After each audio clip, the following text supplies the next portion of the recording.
प्यारे दोस्तों, आपको यह डिक्टेशन 400 शब्द की 5 मिनट में बोली जा रही है। इसकी गति 80 शब्द प्रति मिनट रहेगी।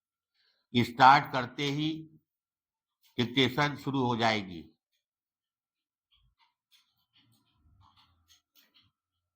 स्टार्ट। महोदय, जापान, थाईलैंड, इंडोनेशिया और दक्षिण अफ्रीका आदि देश भी हैं जिन्होंने अपनी मुद्राओं का इतना अवमूल्यन कर लिया था, जिसके परिणाम स्वरूप आज हमें अपने निर्यात व्यापार में कई प्रकार की कठिनाइयों का सामना करना पड़ रहा है।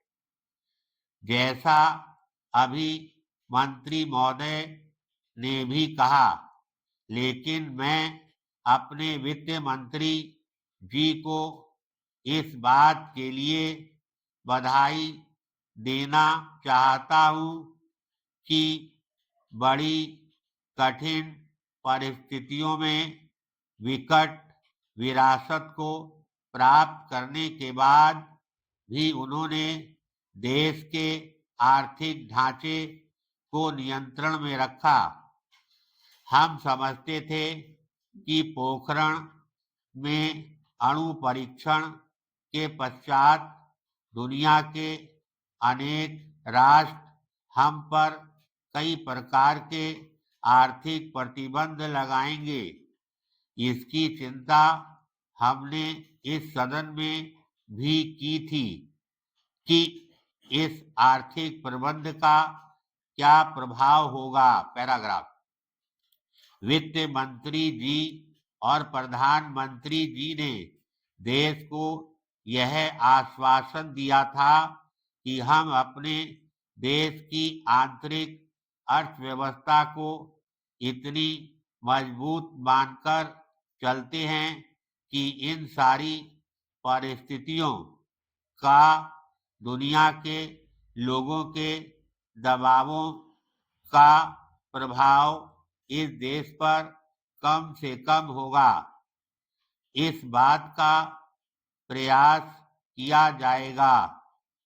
मैं आज इस बात को आपके सामने रखना चाहता हूं कि इस देश ने अपनी आंतरिक शक्ति के बल पर इन सारी चुनौतियों को स्वीकार करके अपने कदम आगे बढ़ाए।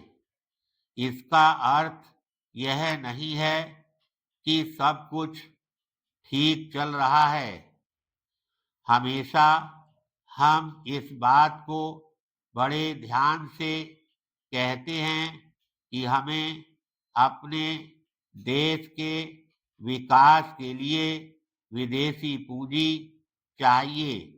केवल 2-3 विषयों पर बात करके मैं अपना कथन समाप्त करना चाहता हूं।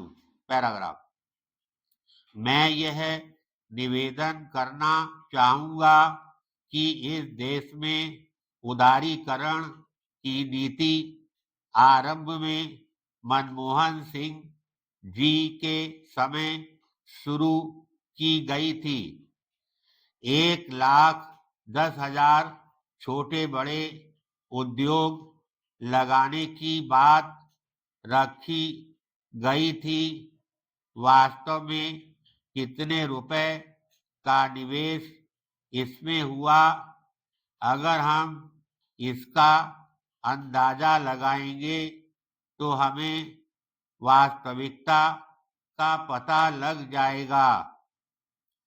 हम इस बात को अच्छी तरह से जानते हैं और देख रहे हैं कि हमारे कार्य केवल कागज पर रह गए हैं। ना तो कोई नए उद्योग लगा पाए और ना ही पैसा आ पाया। लेकिन एक दुखदाई स्थिति बन रही है। अभी 3 दिन पहले ही मैंने अखबार में पढ़ा कि टाटा समूह ने अपने पूरे के पूरे सीमेंट उद्योग को विदेशी कंपनी को बेचने का निर्णय किया है। इसी प्रकार अनेक कंपनियां खरीदी जा चुकी हैं। धन्यवाद।